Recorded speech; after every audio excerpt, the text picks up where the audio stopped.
I'm just saying.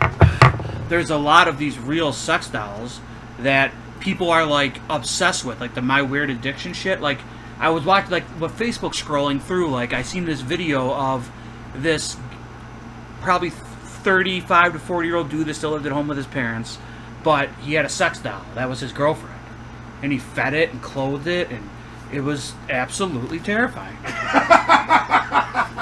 I mean, I'm looking at this and I'm like, yeah, this one has a. Why wouldn't I see a sex doll? Look at the mask. I mean, I look at that mask, I think like art. I don't think sex. Oh. Well, teach their own.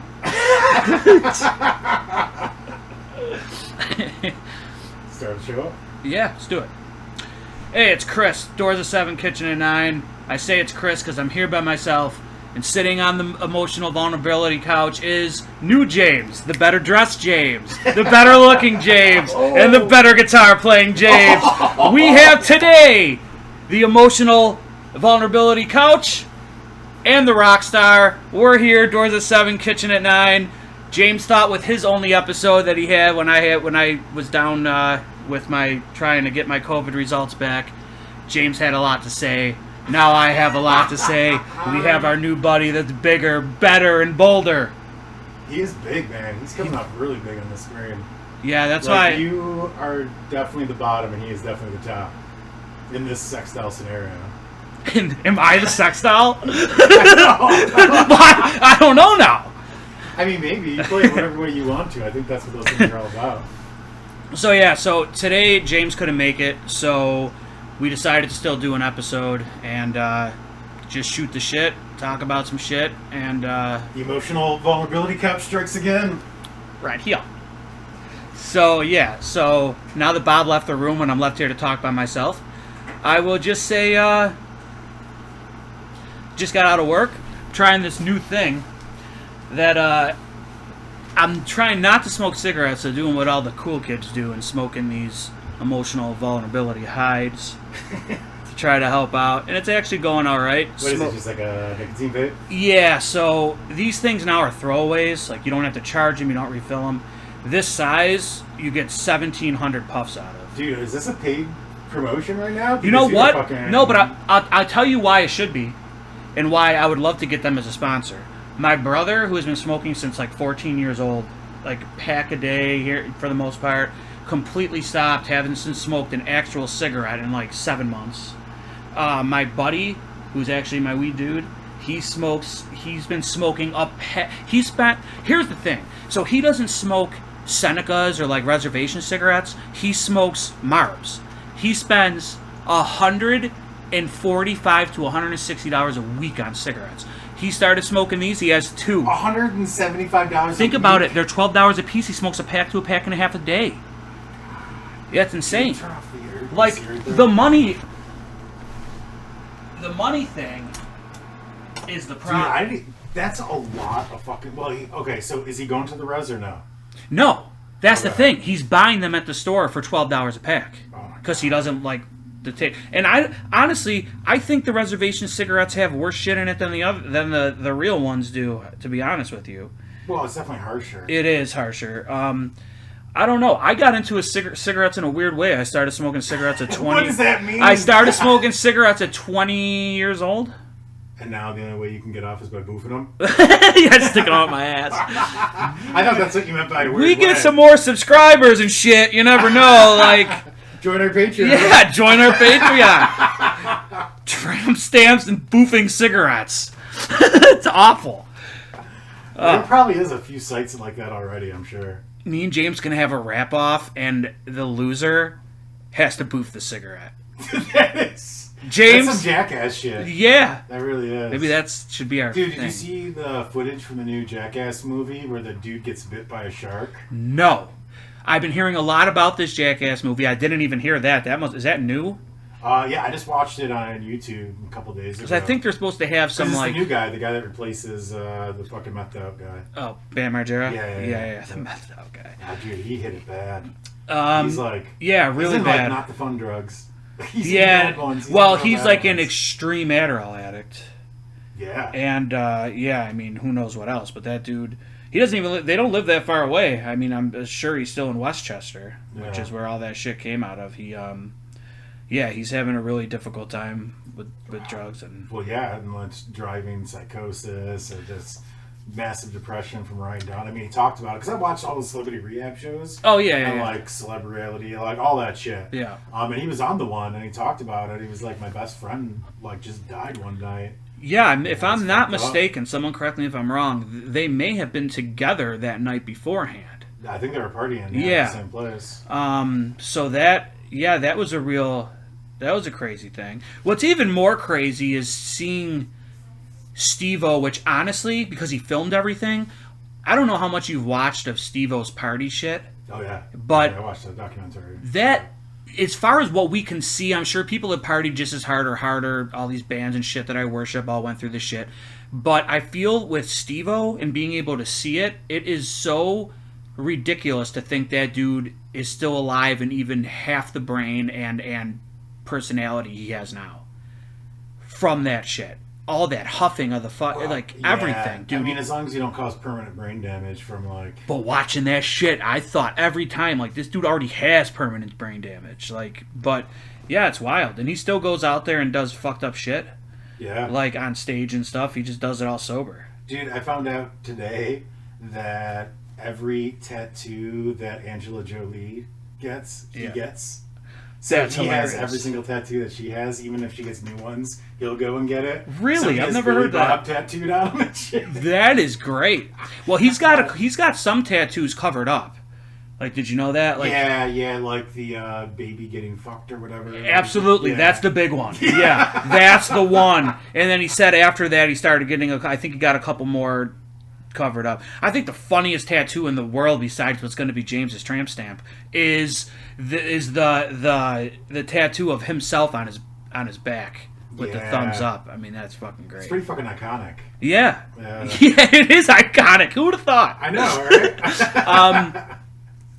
Yeah, so, I mean, as far as Bam Margera and that shit goes, like, he probably, in his drugged out state, just feels like, well, look what Steve-O did. We had him in the movies, and he was all fucked up still, and he's fucked up all Yeah, this I'm time. sure he's doing a lot of like justifying and rationalizing right now because that's what mentally challenged addicts do. I will say this. Not mentally challenged, but he's not in the right headspace. No, So yeah. he needs to be on medication. Yeah, no, totally.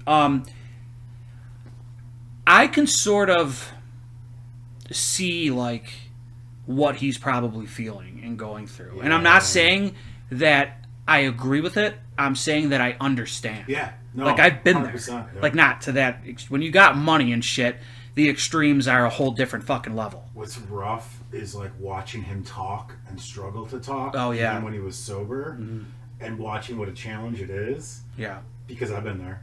You know, that's why I just stopped doing nitrous. Because like you get like inhalants and shit like that, like it just fucking rots your brain. It's It not really even... does. Dude, even when I was going through... When I was really doing Adderall and Coke often every week, yeah, you feel like you're done. Yeah. Like, what am I supposed to do? I either keep going or I admit that I'm a fucking feel like scumbag? shit. That's all you know. You're still up at 7 o'clock in the morning, just feeling like complete garbage. Yeah. That's one thing, you tell me, like, that's one thing I will never miss about cocaine or Adderall, is the waking up or going outside to smoke your 50th cigarette, and it's 6 in the morning, you've already been outside 40 times, you've been upstairs just fucking with shit, and then you go back outside, and then the sun starts coming up, the birds are chirping, your family's about to be up. Yeah. I mean, it's And fucking you've, debilitating. meanwhile, just gone through this whole experience. Yeah, and now you're coming down, Yeah. and now the sun's up, and even if you still have more or whatever, you're not getting the same feeling you got at 9 o'clock at night when you started. That's when you start seeing the weird Facebook posts like, Yeah. I just don't get it, blah blah blah. It's like, I'm a piece of shit. Yeah. Like, I just don't understand. And that's when you see drama the next morning. It's like, dude, you just went hard. Get some fucking sleep. Yeah. Yeah. Like fucking drink some orange juice and fucking feel better. Well, because you do, and that's why I will always feel bad for addicts, whether it's their choice or whatever. Once you're there, the next fucking 12 hours, that's all you think about is how much you hate your fucking life and how much you hate yourself, and then that's when I think like people start getting into it with their friends and shit because they're blaming themselves to themselves, but then when they get in front of their friends, they're fucking treating them like shit. Does that happen if you perpetually have good Coke though? Because that typically only happens when the Coke gets shitty. See, that's not. I'll disagree with that because everyone who had their problems in the 70s with cocaine and ones that I study, Peter Criss, Ace Frehley, Alice Cooper with his crack addiction through the 80s, it's all the fucking same. Bob Ezrin, one of the best producers, he produced The Wall. He produced, I'm trying to think of the big ones. He produced a bunch of Bowie. He produced 3 Kiss records, including their biggest, Destroyer. He produced ridiculous amount of huge named fucking artists. Aerosmith, Willie Nelson, fucking all these people.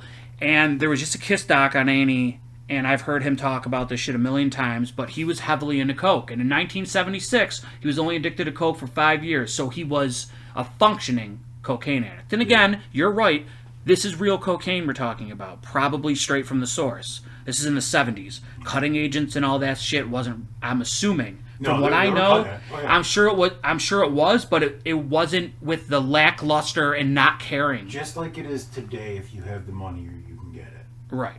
Well, that's the thing. So let's stick with that then. So Bob Ezrin has the money. Dude, you know what keys are going for now? Like over 50. Oh, yeah. Like 50, 60K. Dude, That's insane. I remember when I was 20. Like under 20. I get it when I'm drunk and looking for it, or I get it when I'm doing it. But I don't mentally get it when I think about it on a day like today. Like, like, if you're out with your friends and you're at a bar or something and you're trying to stay up and party and hang, that's one thing. But, like, I used to literally lock myself in my house. My brother will tell you the same thing. He used to do it too. That was the fun to us. But looking back, it's not fun at all.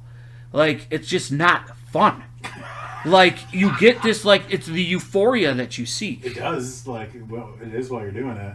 When you're doing it with people and you're doing it, yeah, you're right. And when you have a big mound of it in front of you, you can stay home and be happy. Oh, yeah. But the shit dwindles and it's so expensive. It's so bad for you. The shit that they put in it now, the fentanyl shit. I mean, I'm happy to say I know I will probably never, ever do cocaine again, and I 1,000% will never do Adderall again. I don't believe you on the cocaine part. Well, coke's a weird thing because it's not... You immediately...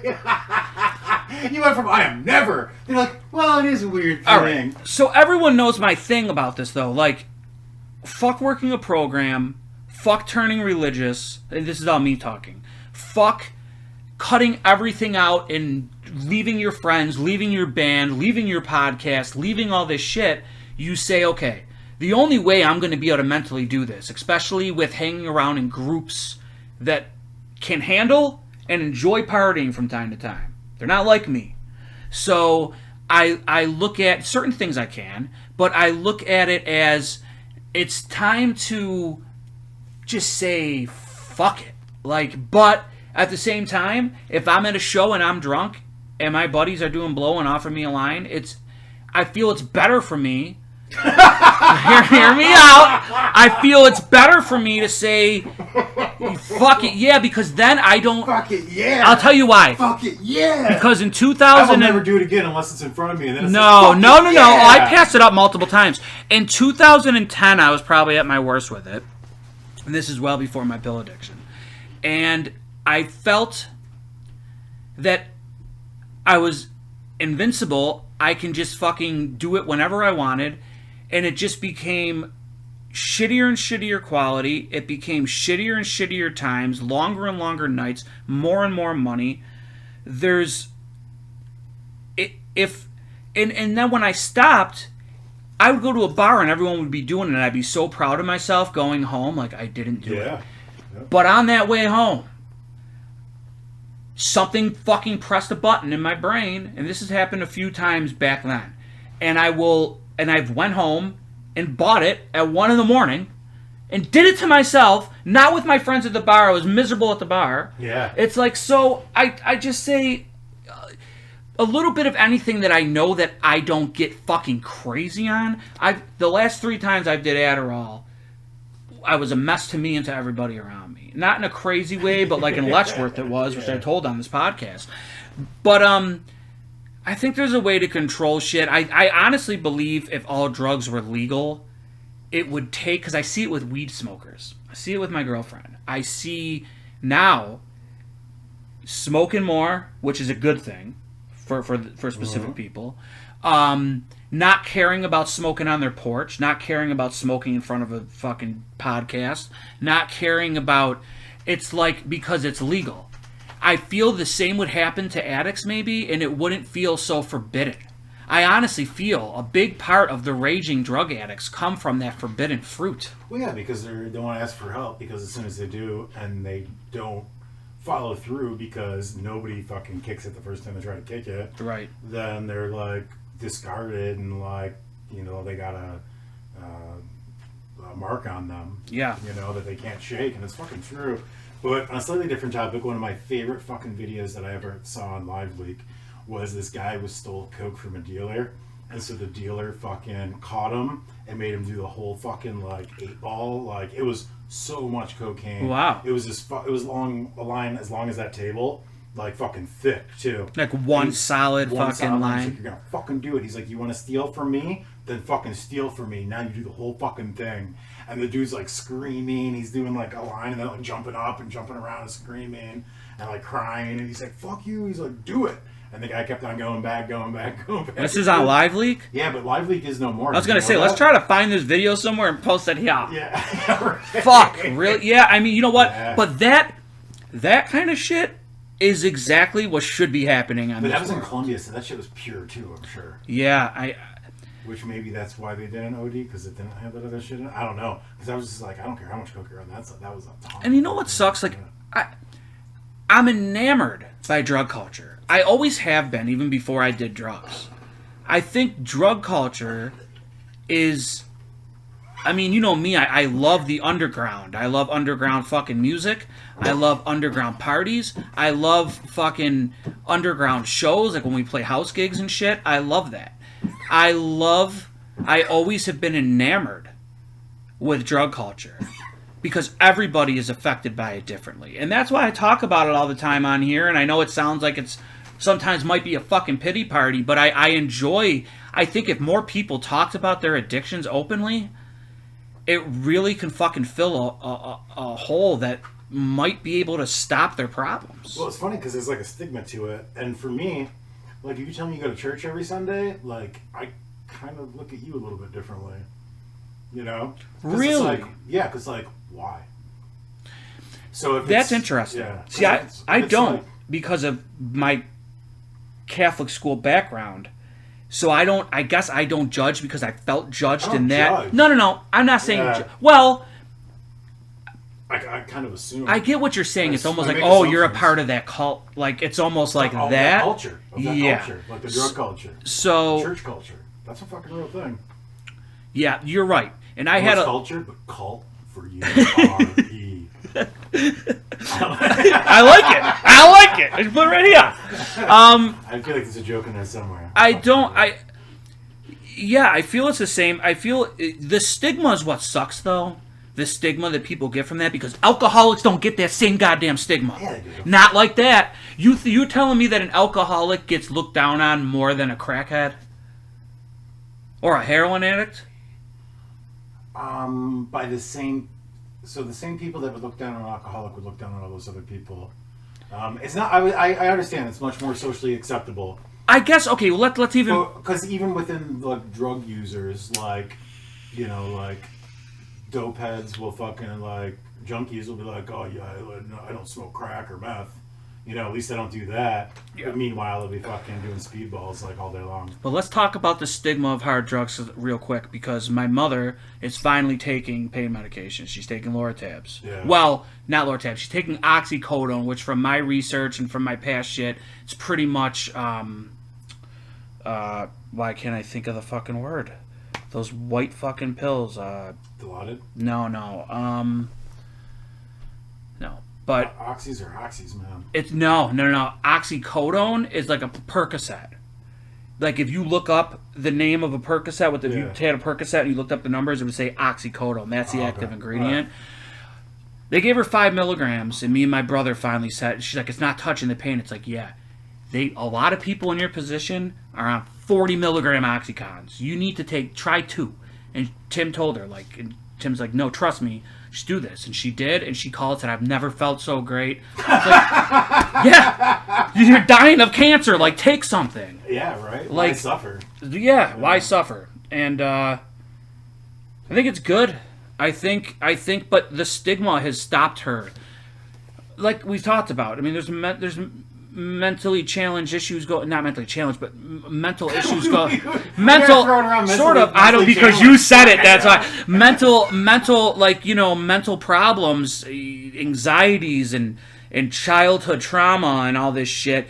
And people like that won't take medicine because of the stigma of getting addicted to it. Yeah. And I think that's a massive problem. I don't want to fuck with any painkillers because I don't want to get addicted to it. Did you ever have a problem with painkillers? I have a problem with everything, man. Exactly. Yeah. I'm talking about the people who did in my opinion, what I should have done and wrote off all this shit as bad, because weed has saved my life. But as far as everything else, I honestly, personally can tell you I wish I never tried another drug in my life. I would, if I could go back to one point, I always tell everyone, I'd be Kiss in 1974. It would be to go back and fucking say no. That's what I would do. And that's just what I would do.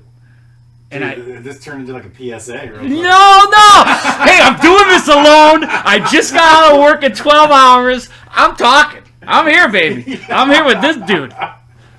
Oh, man. So, yeah, what else we got? What else you want to know about? I don't know, man. What do we want to talk about? We can talk about whatever we want. Do you want to talk shit about James at all? No, I already did that. Not really. No. I love James, and I can't wait to see him back here next week. And that's the truth. That's the truth. I realize, me and James, because the thing with me and James was, let's talk about that a little bit.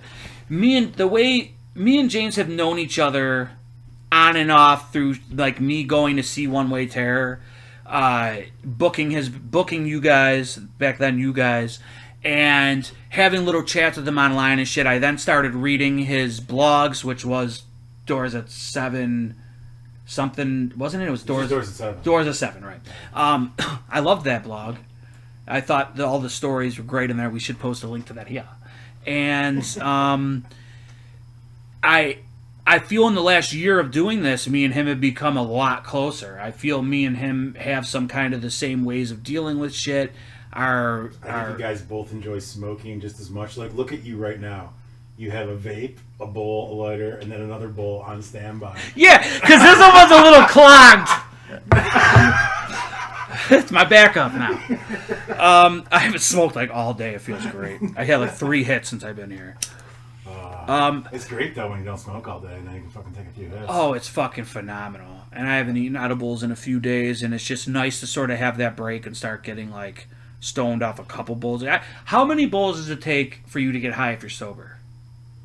Define sober. Not drunk, not on anything.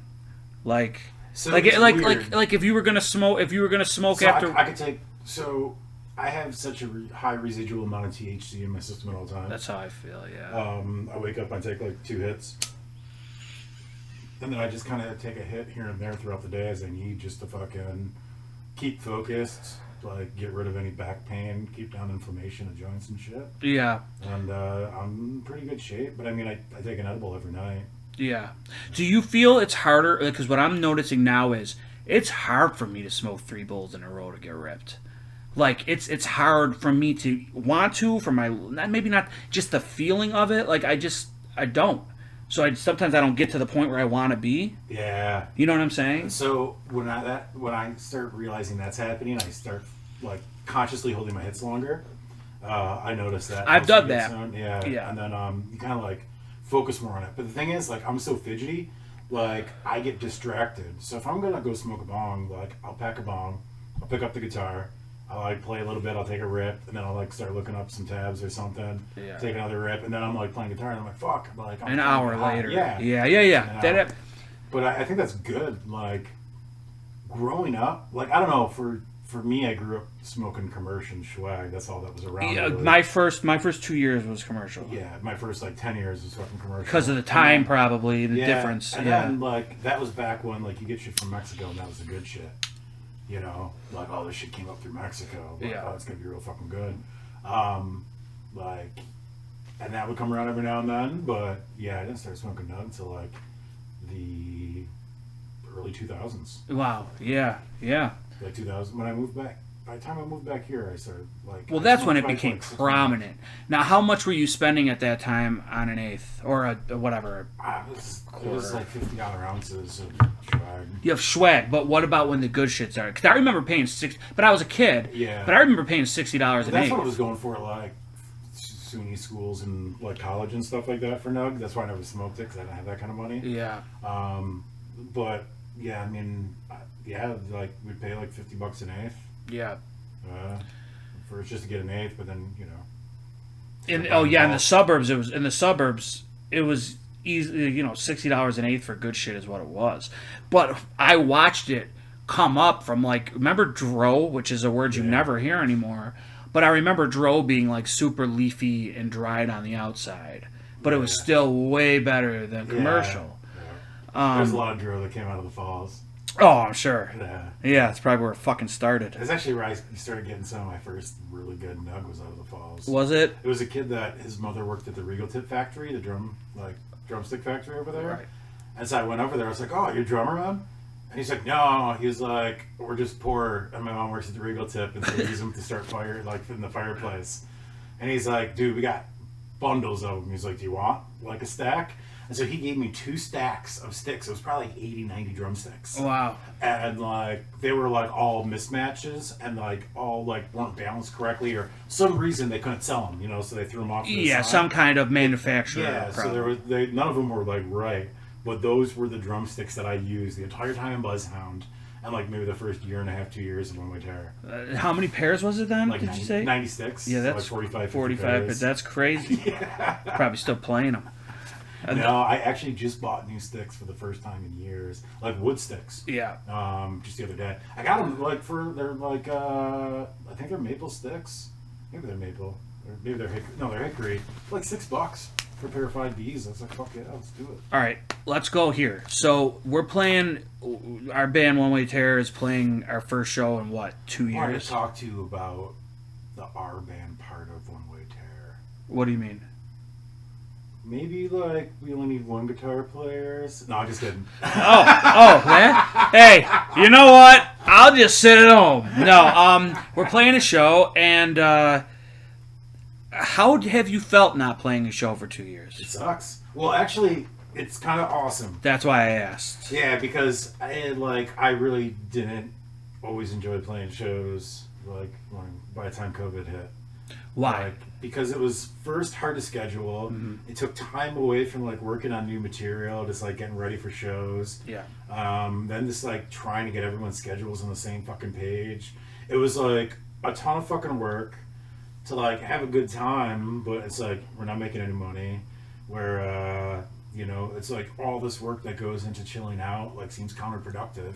That is exactly where my. But I love fucking playing out, and I just want to like do that shit, but it's just like a fucking headache and a half to make shit happen. Yeah, well, I think with where we are now, with writing new material, working on our album that was half done for a long time now, I think that it definitely has ignited a new.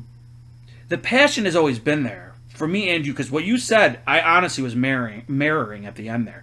House shows and shit to me were starting to be like, why am I missing fucking work for this? Like, in a way. Because it's like, it's fucking February.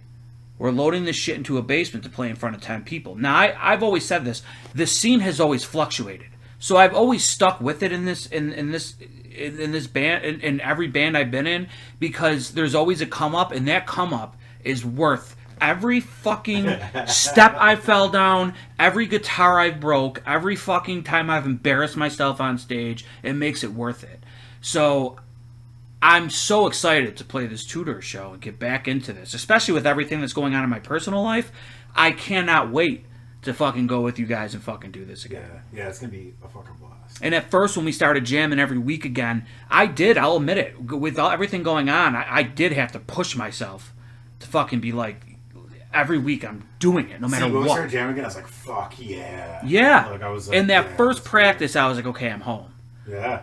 Like, and all those worries for fucking an hour, or for the hour we were jamming, then we would hang, and it's always been like that for me. Music is the only thing that I now playing, even listening to it now, is sometimes dicey, which sucks. But I'm trying to get over that. What do you mean listening to music is dicey? I have gotten emotional to the point where if I'm listening to his... Do you need to switch couches? No, that's his. No, it's just I get emotional sometimes with songs. I have a hard time listening to songs that were prevalent in my specific drug use years. Yeah. Oh yeah. It's hard. Oh yeah. And you know, that's a fucking 10 to 12 year span. It's like hard to listen to Cypress Hill and not smoke weed at the same time. Well, that's different. No, it's not. But yeah, No, I mean, not really. I wish I would have went to that show. You went with a bunch of our boys. Yeah, dude, that was you never touched on that here. Like, is that show the number one pot smoking show you've ever been to as far as the atmosphere around you? Yeah. Right? Because that's the stories I hear from everyone in our crew and everyone outside of our crew. Yeah, who went to it was epic. And like, I knew we had brought a bunch of weed, but I didn't realize how much we actually all had brought. And we went through every single bit of it. And like, we didn't even stay through all Slightly Stupid because A, they weren't nearly as good as Cypress Hill. Slightly Stupid headlined over Cypress Hill? Yeah. What the fuck is that? Yeah, and then so we stayed like halfway through Cypress Hill, or Slightly Stupid. That I didn't know. And because we were out of weed too. Right. Because every fucking song they played, it was like, light up another one. This is fucking amazing. Like, and that was the second time I've seen them too. But the first time I saw them, I was much, much younger. I was only 16. And so were they, right? I mean, this is... Yeah, but they were still like wheeling out the bong on stage. But at that point, I was like, that seems like really campy. Like, I'm like too cool for this. Yeah. But they're like cool. I was like, oh, this is actually pretty fucking solid. And that's what actually got me to start listening to Cypress Hill. Right. Was actually seeing them live to really appreciate them. But yeah, then when I got to see them again. I get the campiness thing. I've never been a fan. You know, my parents, my brother, some of my friends that... They'll buy me, like, if they go out and they see a weed shirt or something, or Do they? they know I don't wear it. Like, I'm not I hate weed culture as far as like. So what drug culture do you like? No, I don't. Okay, I meant like the showboating. Yeah. The showboating of drug culture is different. I don't feel what I do or what we do on this thing when we talk about drugs is showboating about it. Some might. I honestly think it's therapeutic to me and for other people that one person that watches and says at least that dude's also like has that kind of affliction with any kind of fucking substance. Yeah. I like being, honestly, dude, I would love to be a fucking rehab counselor, or would love to be a fucking, You could never. You no, have to be sober. because I won't be sober enough because of weed. Yeah. Because the thing is, I'll never take pharmaceuticals on a regular basis from a doctor, like, every day to try to cure something and then just get addicted to something else, or just have to take these pills to try to fucking mend your brain. Like, I don't know what I feel about that. Yeah, Like, I mean, a lot of that has to do with the fact that they prescribe a lot of narcotics to get off narcotics, which is weird. Yeah. When really you could probably get away with using beta blockers and things like that instead. Yeah. What I never understood, it's similar to this, is the Suboxone thing. My brother will tell you, my brother started buying Suboxones on the street because they were cheaper, and he wanted to kick this fucking pill habit, and he got addicted to Suboxone, correct me if I'm wrong, Tim, in the comments. Like 2 years, literally addicted to... Yeah, most people did. Yeah, same with what's the big one? The big, starts with an M. No, to stop for people. It was the first thing. Milky Ways. No, well, yeah. Listen, if those things help you get off drugs, show me the way. No, well, if there's anything that's true about sobriety, is that it's not thinning. What do you mean? Like, Oh, yeah, as far as weight goes? yeah. Yeah, no, I mean, I don't know. I'm more sober in these last 5 years than I have been in the fucking last fucking 10 that came Yeah, before that's the them, thing, and like- I'm looking all right. Yeah, but that's because you were really bad. Like, you're in real bad shape with drugs. When people are in really bad shape with drugs, that's when they put on weight on top of it, and that's like the double whammy. You know what's funny? Sometimes I feel, and I agree with you, but sometimes I feel like me being so open about the past drug shit, like, makes it look like I was doing like I never had enough money to do a shitload. With coke, I was never sitting there with an 8-ball. I was by myself. I was never sitting there with fucking 2.5 grams by myself. I'd be the guy who bought a gram, and then I'd call the guy again, and then by the time I called him the third time when I went out of that, it was fucking 3 a.m. and he wasn't answering my calls. Yeah. Like, so that's sort of a thing too. That sounds like hardcore drug use, man.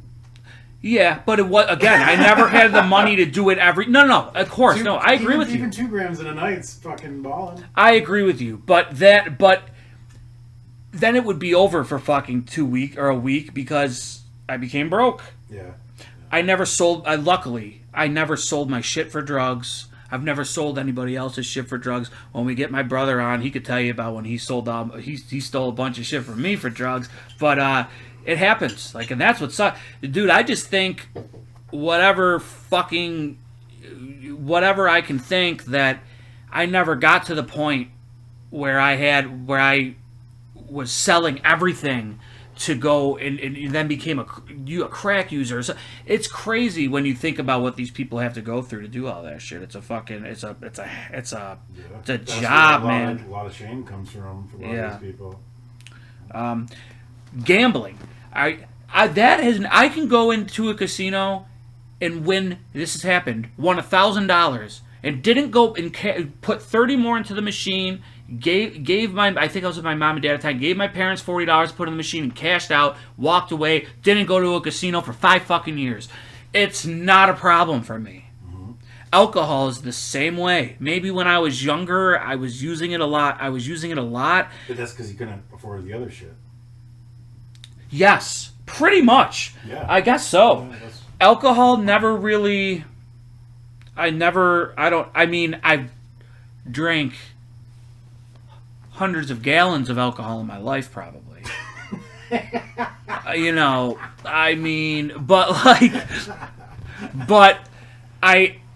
That's something I can always leave. Well, what I used to do is, so I didn't have to take as many pills, I would drink strategically to like magnify the effect of the pills, and that way I didn't have to spend much on anything. Yeah, that exactly that tied in with what you said Math before, because of money and just purposes of, well, I could take this bar of Xanax and drink fucking 4 drinks, and it's gonna feel like I drank 100 drinks or took 200 Xanax. And the thing is, when you combine drugs, it's a multiplicative effect, not an addition.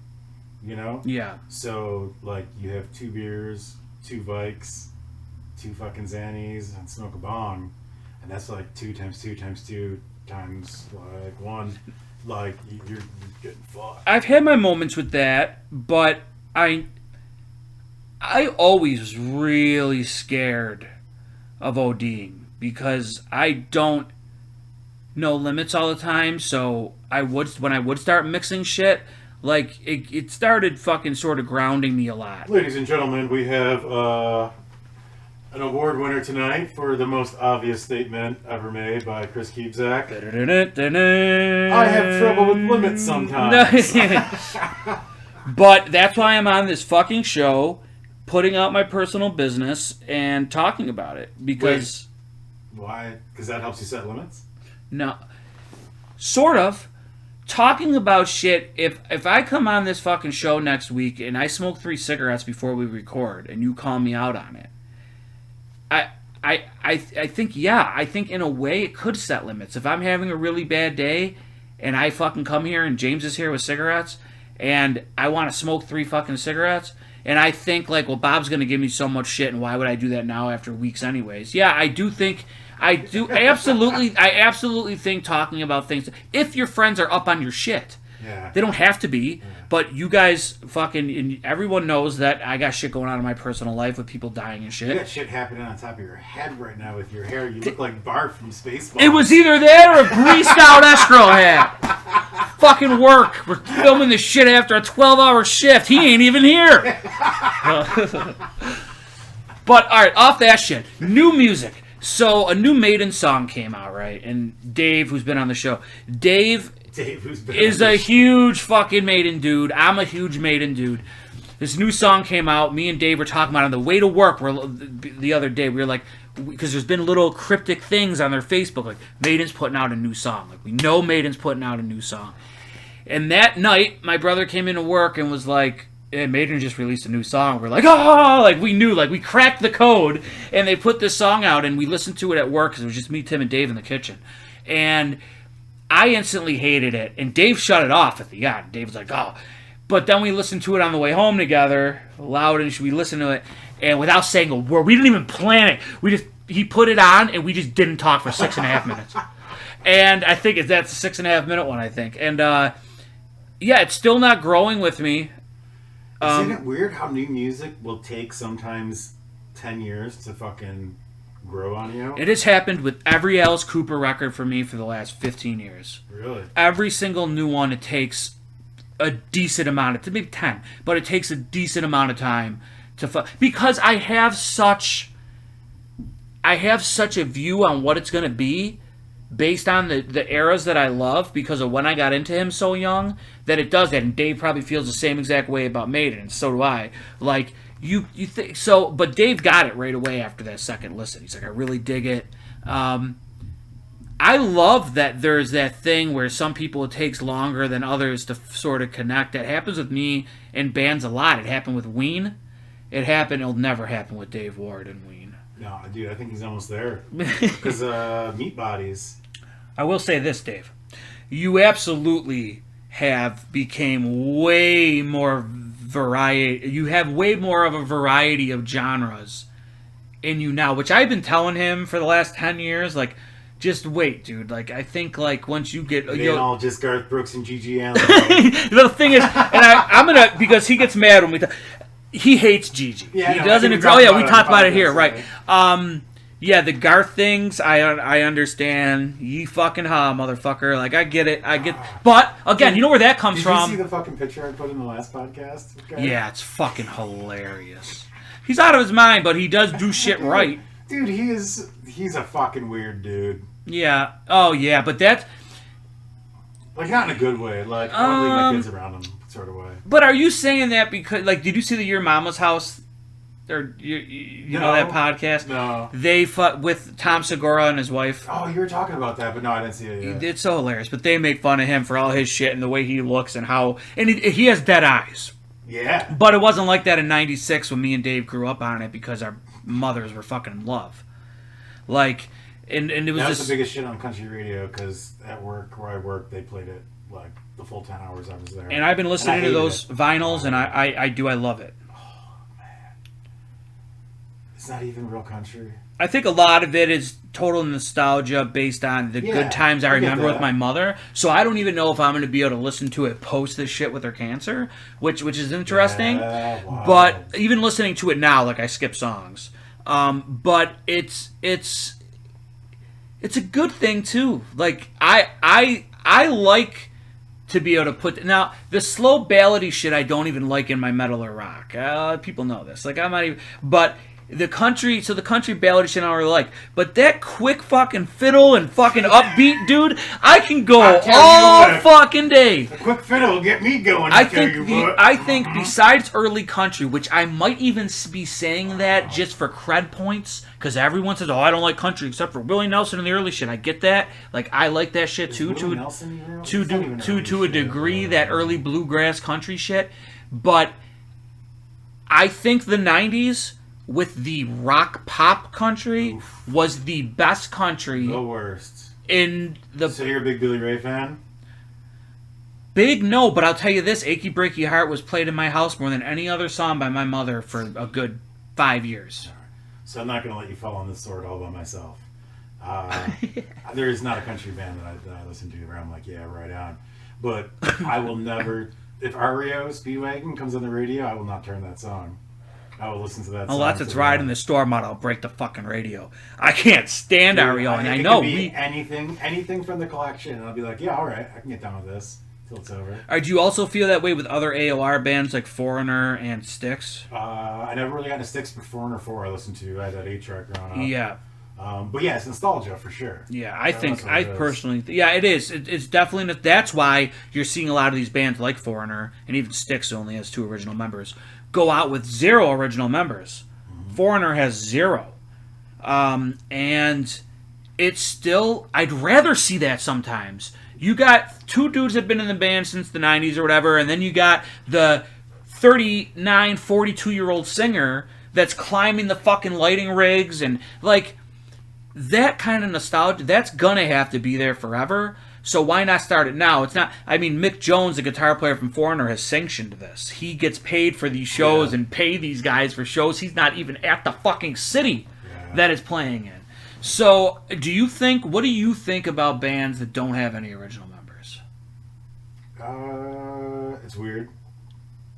Do you think I think it's weird when bands don't have key members and they still that wrote the songs and they still play like that whole catalog. I think that's even weird. Yeah, like, well, that's what it is. I love Blind Melon and the guys, everybody that's been a part of it. Yeah, but I think it's weird that Rogers isn't in the band and like, you know, it's weird that. But is he sanctioning it? Someone has to be from the original lineup. He doesn't. I don't think he's happy with it. Somebody has to be. Is there at least one original member or someone who owns the name that is? Guitar player and Shannon that aren't. Okay. Yeah, it's the same thing with a lot of things. Like the Black Crowes, the same thing. I got tickets for me and Val to go. It got canceled anyways, but with COVID, and it didn't even get rescheduled to they're redoing this tour now, and Darian wasn't one of them. It's just the brothers, and they dropped the whole rest of the band, and that was, and you know. But to Val, or to anyone who's not that deep into music, they're going to see the Black Crowes. If they were playing closer than Saratoga. But to me, just seeing the brothers is still the same way as I'm not seeing the Black. They're all live. Yeah, but Steve Gorman and all those guys wrote a big chunk of that music. Yes, and they were obviously both the forefront and fucking appeal, the visual appeal of that band, hands down. I totally agree with that. Dude, they're totally just the 90s version of NC5. Like, and I think if you gave them that critique, they would fucking love it. Like Pixies without Kim. That didn't seem to affect you. No. But is that because everyone else is original? Yeah. The other 3? Well, it's hard to... You can't... I think you could do it with just Joey and Frank. Oh, yeah. I think those 2 are really the only guys that you need. I think Joey would do it with just Joey, but maybe not. No, I'm sorry. Frank Black would do it with just Frank, but maybe not because he does his solo shit, and he would never, and that's with Joey. Yeah. So I mean, yeah, there's that. You know, that documentary. If no one's ever seen Loud Quiet Loud, it's this phenomenal. We may have even talked about it before, but this Pixie documentary is just great, and you see a lot of struggling with drugs and stuff like the drummer. I mean, and think about that. You come back. That's why Paul and Gene will not have Peter and Ace back, and all these fucking assholes that are like, oh, it's not. They will fuck it up when they get a bunch of money. They will immediately stay. They don't want to ruin. They don't want to be a part of ruining their lives, or at least having that kind of guilt on them. I feel we sort of seen that in Loud Quiet Loud, where you know the guy was grieving on his mother's death, if I'm not mistaken. Yeah. What's the drummer's name? I forget. Right, but he names. Yeah, and he seemed like a nice dude, but you would just see those little things and like, oh, he was a fucking dick there. Like, and it wasn't. You could tell it wasn't controllable. Yeah. And I've been there so many times. That's why that's what you're talking about. I think showing it and talking about it, that probably did him a world of good because he kicked the shit, didn't he? Yeah. Since that doc. He bounced back. You know? What's crazy is, Evan posts videos I know. And there's the one I sent you guys that he ended up taking down. Yeah. Because he was fucked up. And then he was just laughing. Then he, like, takes a shit. And then, like, and he's, like, eating pizza on the shitter. Yeah. But it's obvious he's on some, like... Hard narcotics. Yeah. And, yeah. But at the same time, there's an artist where, like, when he came out with Baby on Board, like, it took me a solid 9 years before, like, I went back and, like, I gotta listen to this album again. Yeah. And it was fucking amazing. Like, I put it up against any Lemonheads album. Like, interesting. Is it a Lemonhead? Or no, it's an Evan Dando. Yeah, Baby on Board. Yeah. And I think so, yeah. But that album is amazing. And it's... So, like, some people can fucking... That's their steady state. Is rudderless. Yeah, I mean... But is it okay to accept it, though? For lack of a better word. Like us watching that and laughing at it, does that make I'm not laughing at it? Well, I've laughed at it. Yeah. Because this guy... I'm laughing with him because being in that state, like, you're doing it because you're looking to have a good time. You just want to feel good. Yeah, right? He never seems like he's doing it because all the fans want it, and he doesn't. And he's like making himself film these. Yeah. He's in the moment, and you can tell by those videos, all of them that I watched. Yeah. I just think it's great because you watch an artist, how he creates his art and how messy it is. Is he asking for help subconscious? Is he asking for help under the radar with those videos, even if he doesn't know it? I don't think so. I think he's just playing around with a different medium. And I don't know. I mean, but like just from like, I'm just a fan, you know, like I listen to the music and read articles, but I don't know too much about the dude. Well, because I remember when I relapsed after I got myself clean from the pills, I remember at the end there just sort of started throwing it out. And I wasn't subconsciously thinking these people are going to help me. Like, I just started, I did this today. I did that today. Like, I'm fucked up on this. And it fucking brought me out of it because people were like, well, I'm not going to fucking hang out with you then. Like, what the fuck are you doing? You just fucking got done with this shit. Yeah. It's maybe Dando's looking for that. Maybe he's not. I think it's good that, I think documenting anything when you want to be documented on it, which he clearly does, is a positive thing. Because eventually people can look at this. I don't even know if he knows that other people can see it. Maybe not. There's a good chance he don't. No, yeah, I don't know, because he'll set up like video things where he's gonna like premiere something and just nothing ever happens, and they're still left up there. Right. So like, I kind of think he's playing with us too, which is awesome. Like, I don't think he ever does something not on purpose. Even like as silly or like wild as it might seem, like he's a really smart guy. Right. And I think he's doing exactly what he wants to do. And I think in that situation, like, he can handle it. He's got the money. He's doing everything he wants to do. Yeah. Change the subject. What's your thought on Andy Kaufman? I mean, I don't know too much about him. For those who don't know, Andy Kaufman was this comedian that did shit really fucking weird. He created these characters that were boring, annoying, booed off stage, but that was his thing. Like, that's what he was going for. Like, he knew by doing that, it would create attention. Yeah. And it did. And I think that's so fucking rare. I would never be able to do that, just embody this character that isn't me. Sometimes I feel I've developed a character over my life that I've sort of became one with, but I can never, like, I never even liked, like, I remember when I joined One Way Terror, this is funny, you said, what's your punk name?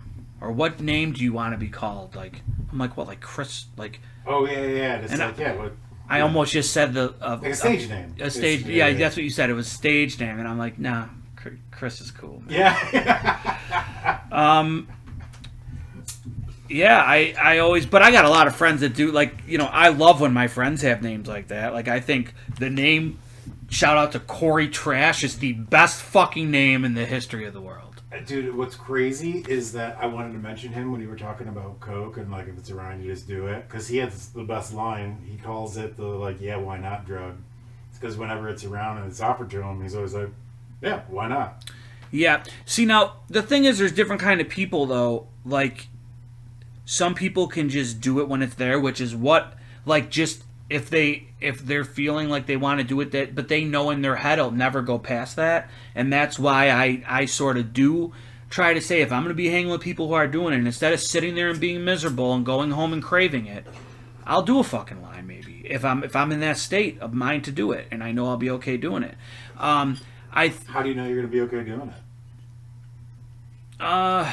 I guess it's just a day-to-day basis on how I would feel at that specific time. I'm never around it. I mean, that hasn't happened to me in a very long time. We've been quarantined. We had a quarantine for like 15 months. So I get calls all the time. Remember that? There was a guy I talked on here before in a story. That's all I'll say. And we sort of fucking fell off from each other. And he started selling, to my knowledge, extremely amazing uncut blow. He calls me or texts me at least 4 times a month. And I passed it up every single time. I passed up hanging out with him. I passed up telling my friends about this connection. I remember you telling me about this guy. Maybe. No. Mm-mm. Maybe a different guy? This is a guy that I actually talked about from a working situation. All right, well, let's not name names. On the show. I'm not naming names. No, well, you're getting pretty close. Well, good. If someone's watching this, go through all of our episodes and find out. Go watch some shit. And comment, subscribe. Yes, like, comment, share. We pulled off what seemed like in between a mental health day and just a day to fucking mourn James. And we've turned out to actually have a decent fucking thing going here. I liked this little one-show things. I think we should get rid of him. The Gimp? No, the guy that Gimp is there for. Oh, shit. No. All right, so you weren't done slamming No, right. that's why. No, let's hear some more of those. I'm very look at Bob trying to take the heat off of your and his bullshit, James. Your 30-year friend. Well, I don't know. We had another podcast where we talk about drugs and Kiss, so it's kind of like just another regular podcast for us. I liked it. Yeah, I like I said, I've been working all day. I've been working. What the fuck was that? You can't see. They can't see your stupid shit. So I'm excited for next week with James. We'll come back with some more content and stuff. Thanks all for watching. Thanks James for not being here. And I'm excited to see you again next week, buddy. I hope you're in as great a spirits as me. We'll fucking chill and talk about some horse shit on here together. I want to thank, as always, Bob and Reed, our production team, and subscribe, and share. Patreon and everything coming soon. We don't have a Patreon. Let me finish. Who signed up the Patreon? I said Patreon coming soon. What is soon? Aren't we going to be doing that for the tramp stamp? Oh, yeah. Oh, yeah. No, we're doing GoFundMe for that. Oh, I'm sorry. Which we shouldn't. We should be doing a Patreon. No, why not? Why not do a GoFundMe? Well, I feel because Patreons, you can do different tiers of things, and it almost feels, because the money is also going straight. GoFundMe, I think a percentage might not go to you, and it sort of feels like you're asking for money without providing content. Oh, we got content. We recorded that video. Right. And we're going to fucking live stream the tramp stamp when it happens. Yeah, now that's going to be insane. That's what I mean. That's why we're keeping you and around. I think, what I'm thinking is, we will have tiers, if someone donates, $100, they can come over and watch. Yeah. Fuck yeah. There you go. We're going to have tiers where if you spend some money, you can come here and watch James get a tramp stamp on his body. And I am stoked for this. Could not tell. So, all right. Again, doors at 7, kitchen at 9. Like, subscribe, and share. See you next week. Kitchen's closed. Booyah.